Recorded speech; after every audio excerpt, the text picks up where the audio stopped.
You know something's wrong when your gigabit internet buffers on a YouTube cat video. That's not just a glitch, that's a cosmic insult. I was halfway through watching a perfectly ridiculous clip titled, "Angry Goose Chases Mailman with Knife," when the spinning wheel of doom popped up. At first, I did the usual rituals. Restart the router, curse the heavens, threaten the modem like it owed me money, but nothing worked. My download speeds had tanked. From a rocket ship to a horse-drawn wagon in the span of an hour. I wouldn't have thought much of it if it hadn't happened 3 days in a row. My fiber connection was sacred. I'd installed it myself, contracted it privately through a telecom buddy, and ran it straight into my home office from the pole, bypassing the HOA's crusty infrastructure altogether. It wasn't just fast. It was my one source of peace in a neighborhood run by an HOA straight out of a dystopian sitcom.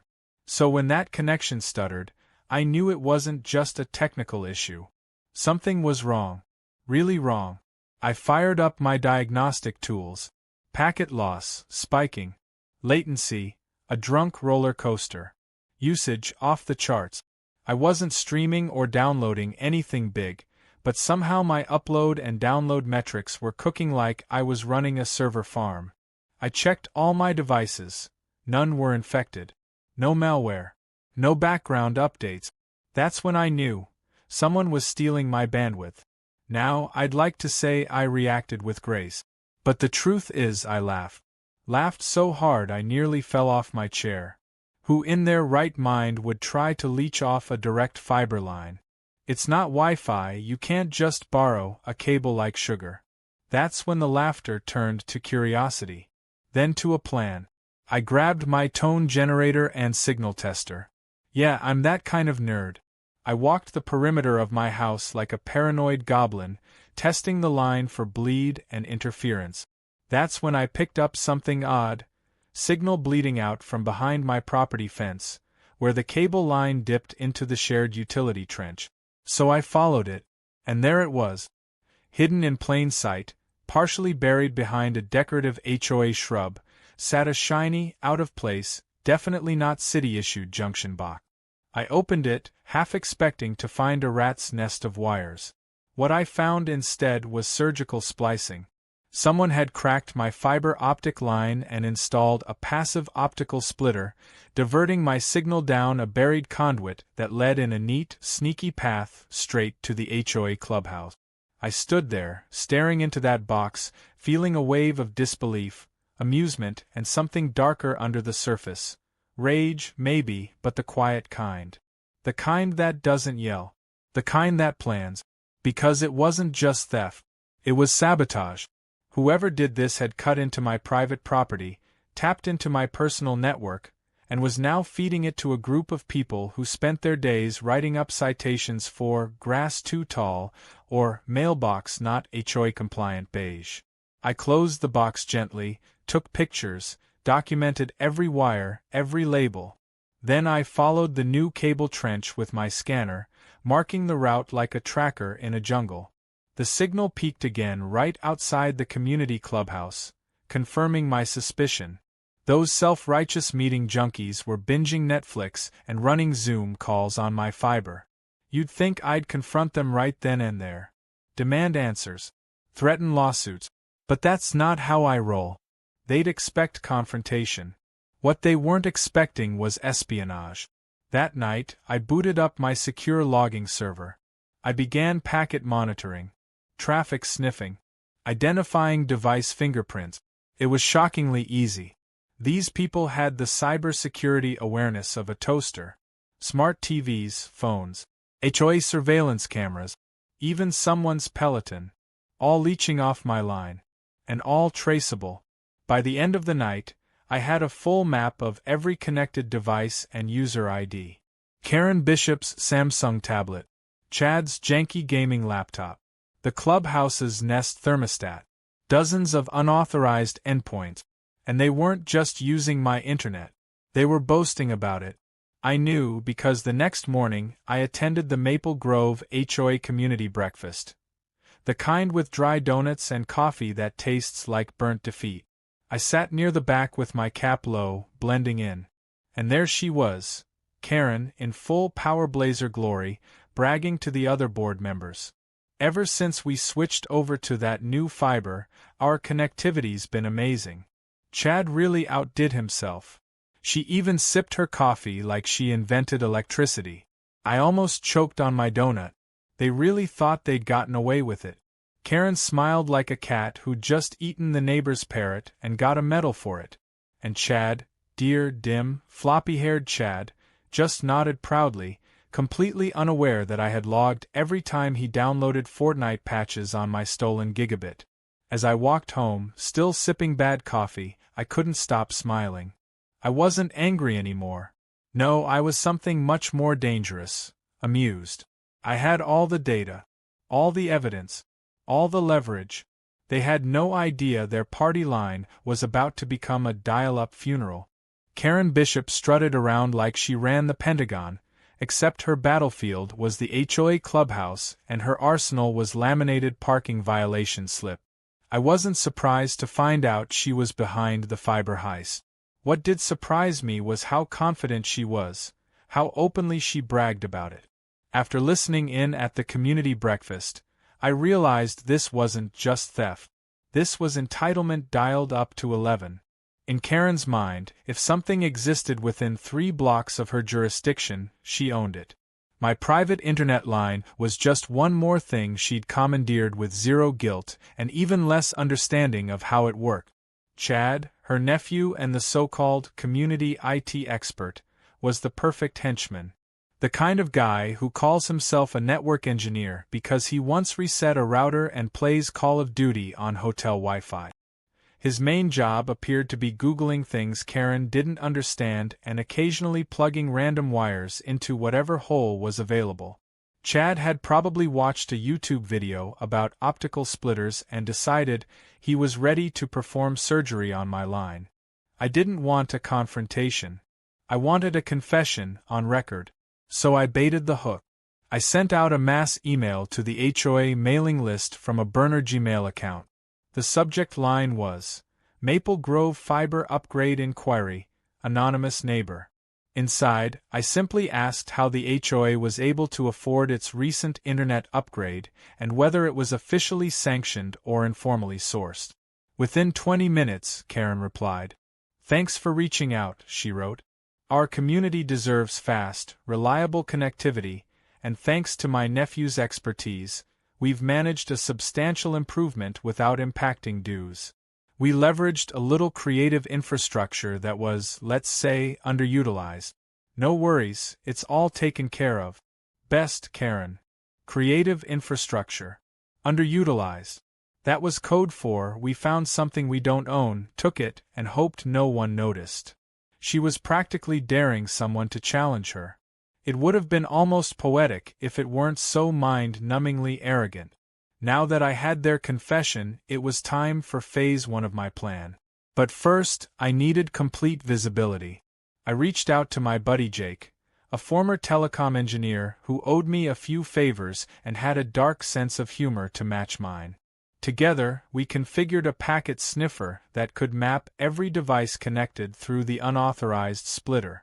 What we built was a live dashboard that tracked network activity in real time. Every click, every stream, every request logged. Jake laughed so hard when he saw the results, he nearly fell out of his chair. Dude, they're using your bandwidth to livestream HOA meetings. That's got to violate some clause in the Geneva Convention. I didn't respond. I was too busy watching Karen's smart fridge try and fail to download a firmware update for the 3rd time. We noticed something else, too. Chad had installed a Wi-Fi range extender inside the clubhouse labeled MG_Q_EXT. From there, other homes near the building were piggybacking off that signal. Not only had they hijacked my internet, they were becoming dealers in the neighborhood.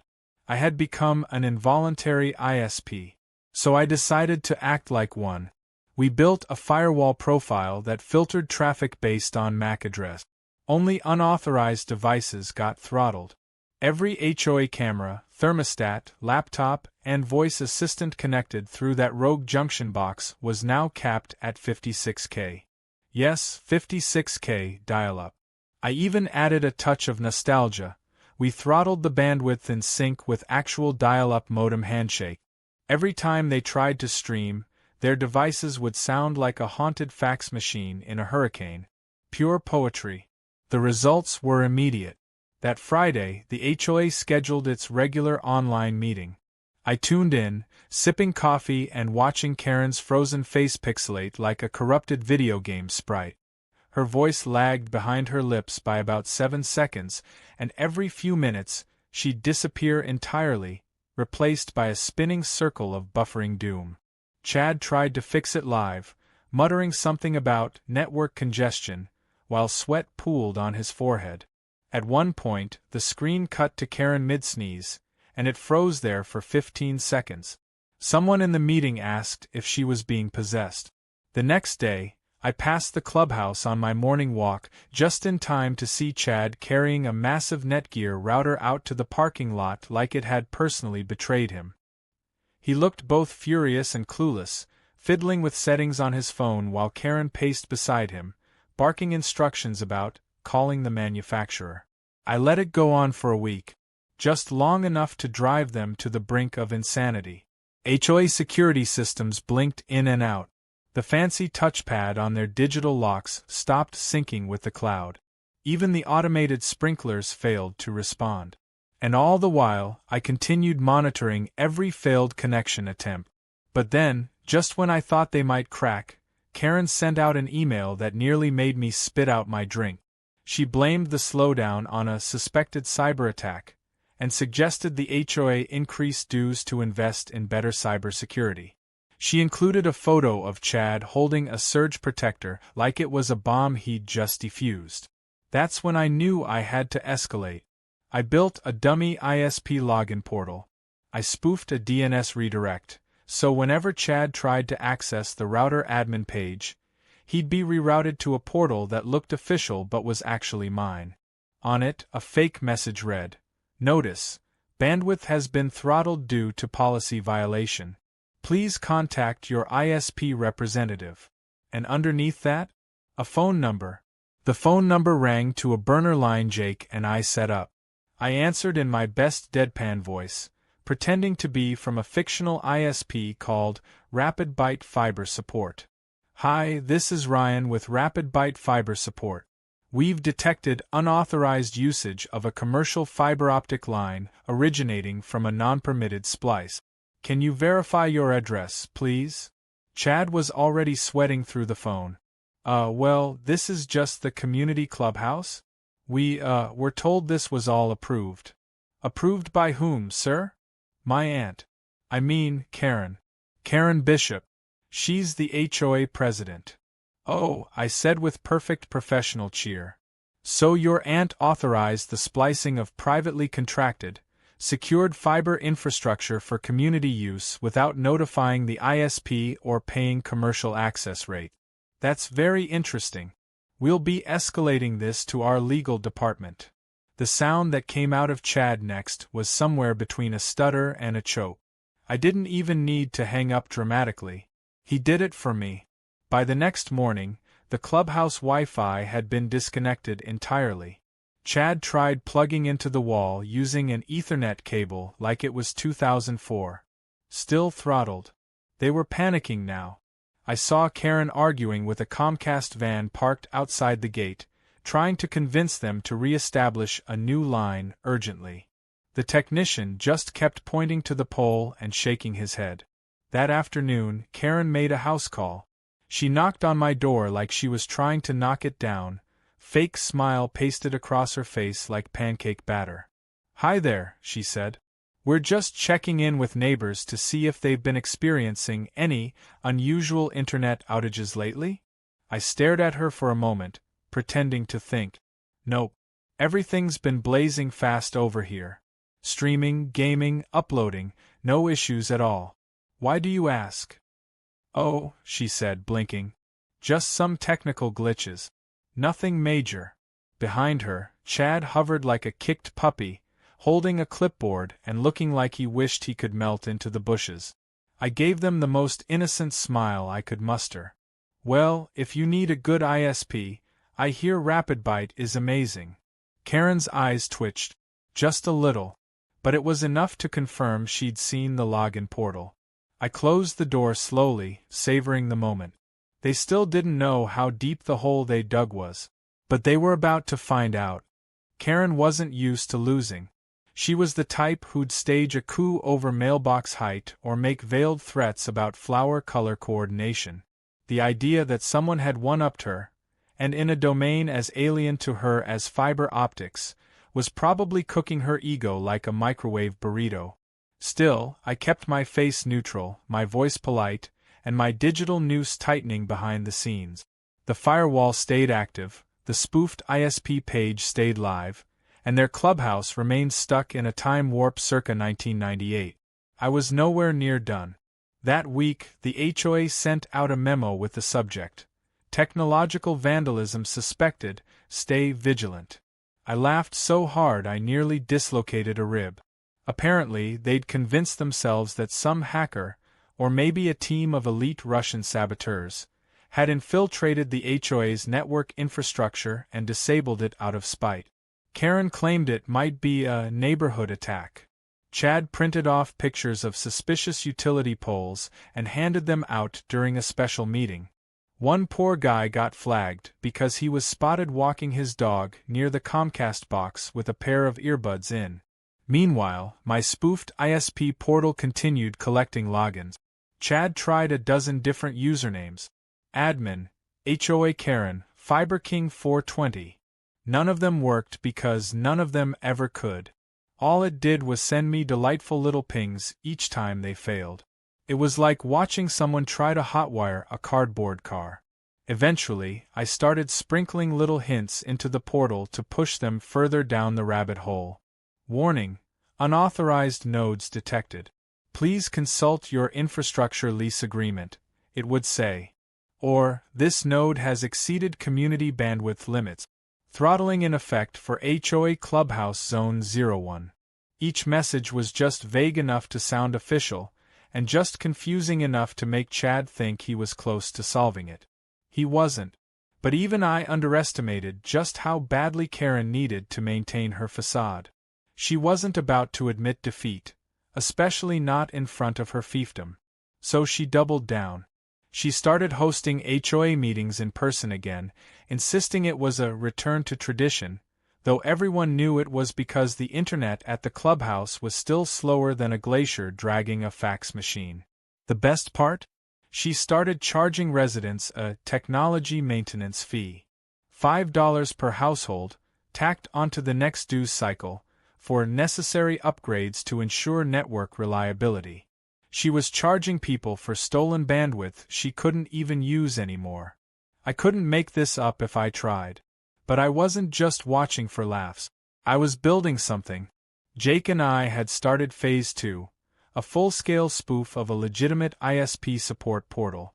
We modeled it off real documentation, mirrored the interface down to the customer service chatbot, and even built a backend where we could toggle outages, simulate service updates, and send messages directly to Chad's IP. It wasn't malicious.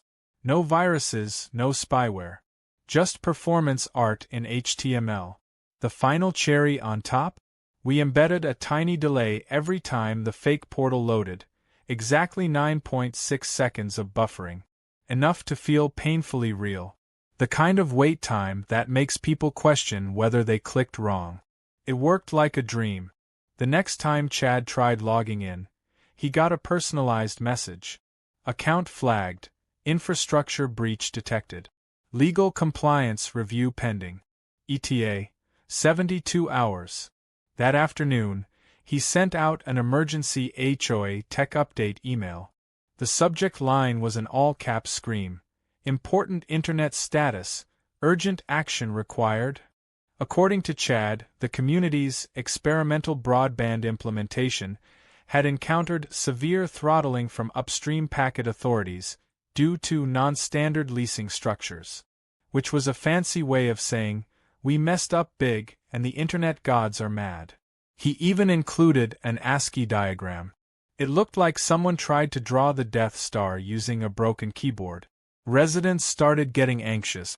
I knew because someone on the neighborhood Facebook group posted, "Anyone else having trouble connecting to Netflix lately? My kids think I'm lying about Encanto." Another posted, "I haven't been able to upload my Etsy orders in 2 days. What's going on?"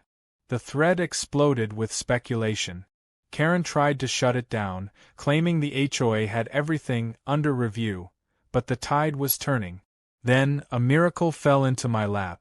A local tech blogger, one of those guys who reviews routers and talks about packet sniffers like they're sports cars, posted a write-up about strange reports of ISP spoofing in suburban neighborhood. Apparently, someone tipped him off anonymously. Someone with access to data logs, screenshots, and a pretty entertaining backstory. He didn't name names, but the description was eerily specific. A power-hungry HOA in an upscale community had spliced into private fiber and was now blaming fictional hackers for their own stupidity. The post made the rounds quickly. A few Maple Grove residents put 2 and 2 together. One even commented, "Wait, is this about our Karen?" Things escalated fast. I woke up to an HOA group email with the subject line, "Clubhouse Internet Suspended, Investigation Underway." Apparently, someone had forwarded the blog post to the entire board. An emergency meeting was scheduled. Karen tried to contain the firestorm by calling the blog post slanderous fake news. But Chad? He ghosted. 2 days later, I walked by the clubhouse and saw the router. Yes, the router, on the curb. A sad little sticker on top read, "Decommissioned." I wanted to frame it. But the damage wasn't just technical. It was political. Several board members started questioning Karen's leadership.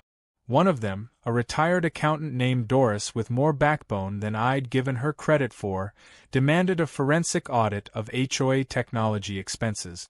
That $5 tech fee? Unexplained. The new router purchase? Missing receipt. And Chad? Well, Chad had apparently ordered parts using the HOA credit card and had them shipped to his apartment 2 towns over. The meeting minutes that week were a chef's kiss. Karen attempted to stall the audit. She claimed hostile actors were trying to destabilize community morale. Doris, in response, used her 3 allotted speaking minutes to publicly read the section of the HOA charter about misappropriation of funds. She even brought a printed copy, double-sided, with sticky notes. It was around this time I began preparing the final blow. I packaged everything. Every screenshot, every access log, every fake login attempt. I wrote a clean, concise report with a timeline of events and included footage from my outdoor security cam showing Chad physically accessing the fiber junction. I titled the file Unauthorized HOA Fiber Theft and Spoofing for legal review. I didn't send it to the HOA. I sent it to the ISP whose infrastructure they'd spliced into, along with a note saying, "I'm not seeking damages. Just making sure you're aware of the breach." Their legal department responded in under 3 hours. I never saw what happened next behind the scenes, but Karen's sudden silence in the following days told me everything I needed to know. 3 board members resigned. Karen didn't show her face for almost a week. Chad posted on Facebook that he was taking time off to reflect and grow. Reflect, sure. Grow, maybe. But if he ever touched fiber optics again, it better be while vacuuming a server room floor. And yet, even after all that, I still hadn't revealed myself as the source. Not publicly. Not officially. As far as anyone knew, I was just the guy with really good internet who'd somehow managed to dodge all the technical issues. But that was about to change. Because the HOA, now leaderless and desperate, put out a call for community volunteers to help stabilize our digital infrastructure. I volunteered. And they accepted. Next week's agenda? A full proposal to rewire Maple Grove's network, properly this time. They had no idea their new internet admin was the same guy who just digitally dragged them back to the Stone Age. I showed up to the emergency HOA meeting wearing a blue polo shirt, khakis, and the most harmless expression I could muster.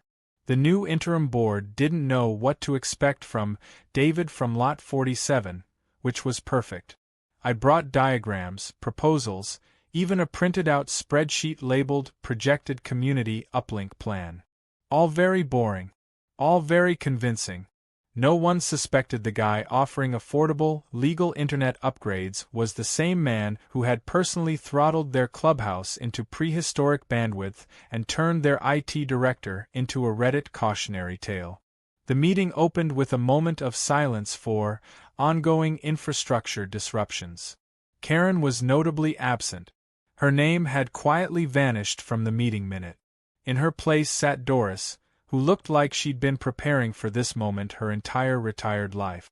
She tapped her gavel on the folding table like she was presiding over war crimes tribunal. I presented my plan slowly and carefully. No ego. Just solutions. I laid it out like this.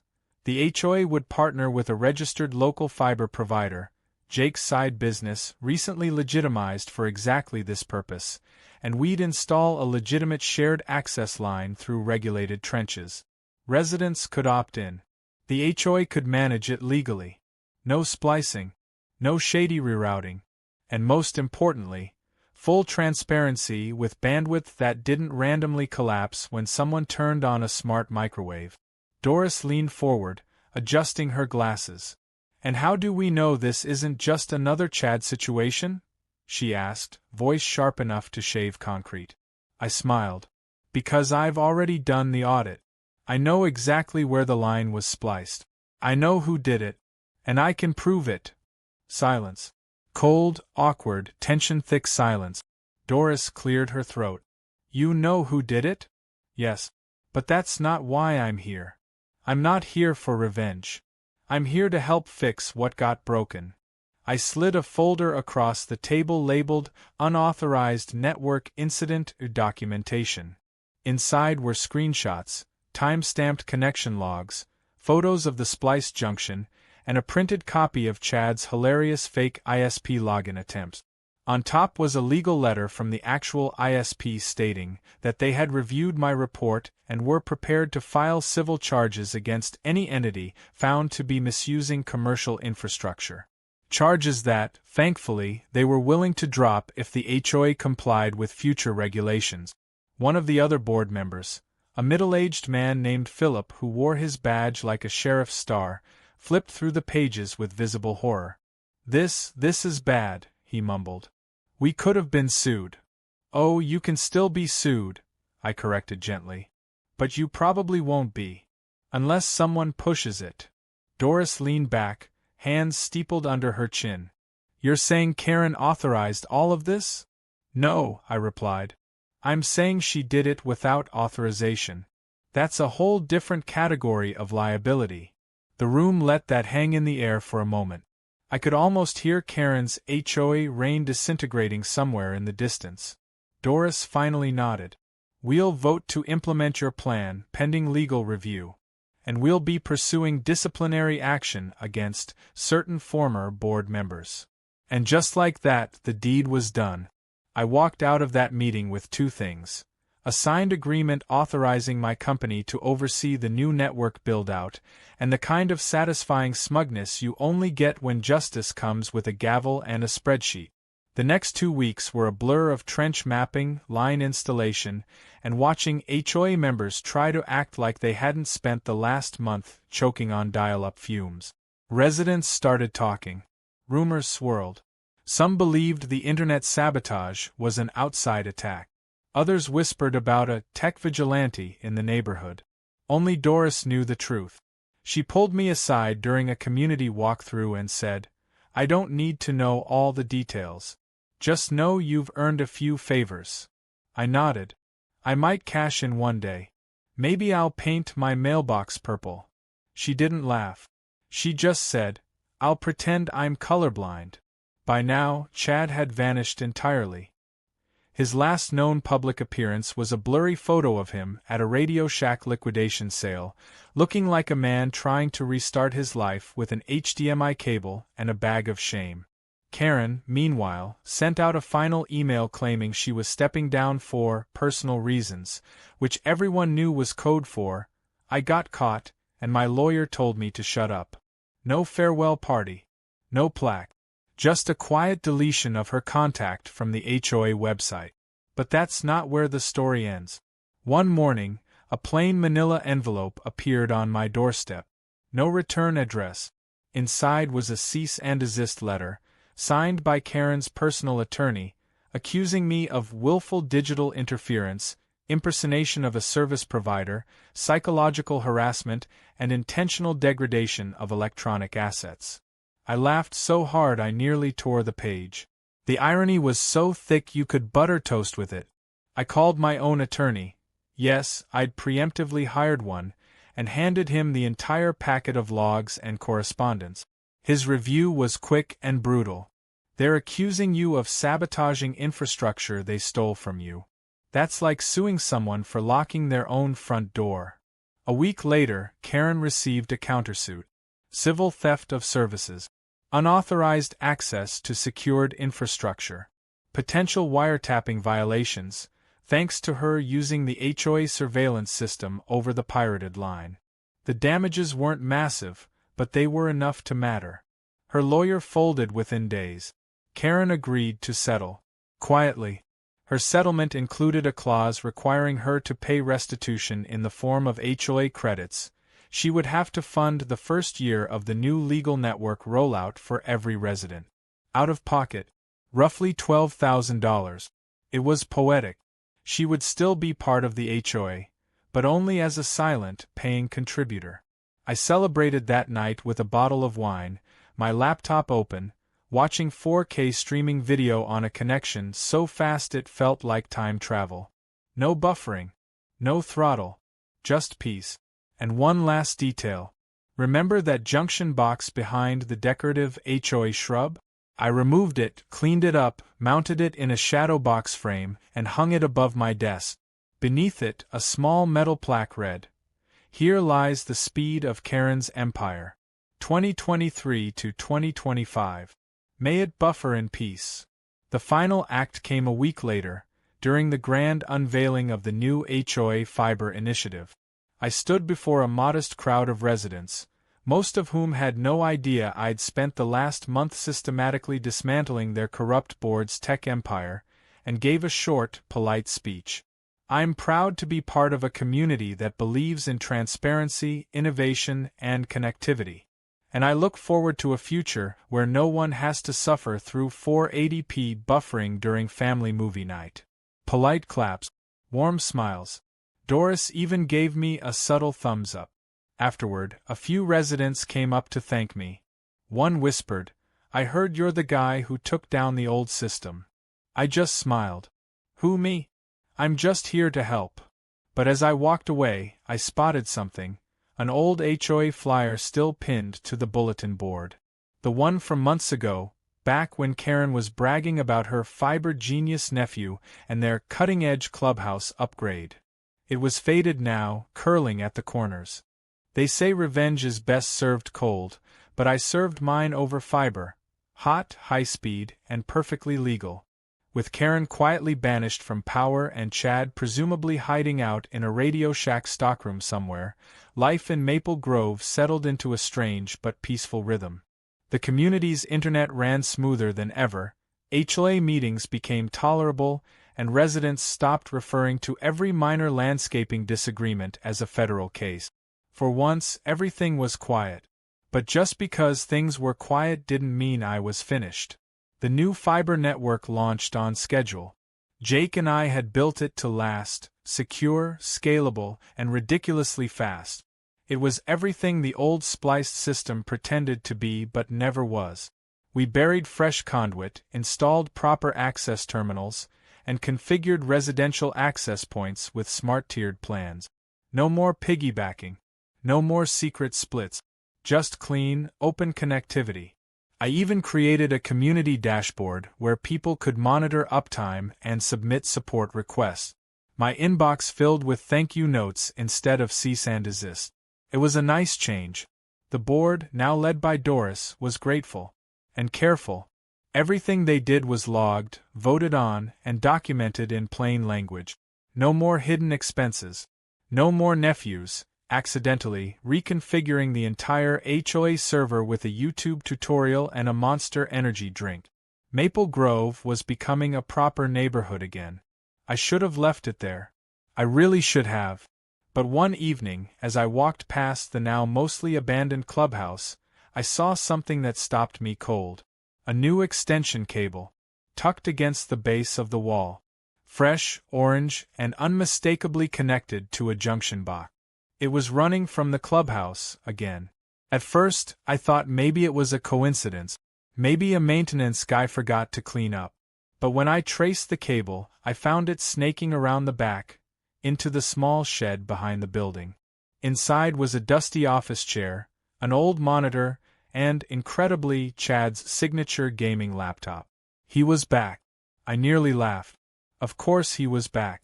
Like a bad driver's license photo or a toe fungus commercial, he just couldn't stay gone. Apparently, Karen wasn't entirely out of the game either. From what I later learned, she'd been pulling strings behind the scenes, attempting a quiet comeback using Chad as her digital puppet. They thought if they kept things off the main grid, under the radar, they could leech again, but only from the new system this time. It wasn't just insulting. It was suicidal. I didn't unplug anything right away. Instead, I took pictures. Of everything. The wire, the laptop, even the ridiculous hand-drawn KarenNet 2.0 label Chad had slapped onto a piece of duct tape and stuck to the router. Then I checked the connection logs. Sure enough, they'd been using the line for 4 days. Low bandwidth, mostly late-night traffic. Nothing criminal. Just dumb. I brought the evidence to Doris. She didn't say a word at first. Just looked at the pictures, then exhaled through her nose like an angry bull about to ruin a matador's whole career. "We vote her out again," I said. "No," Doris replied. "This time, we vote her out loudly." That Sunday, we held a special community meeting. Not in the clubhouse. This one was at the community garden, open air, full attendance, residents curious and confused as to why the entire board showed up in matching folders and folded arms. I stood up and presented everything. The wire. The laptop. The connection logs.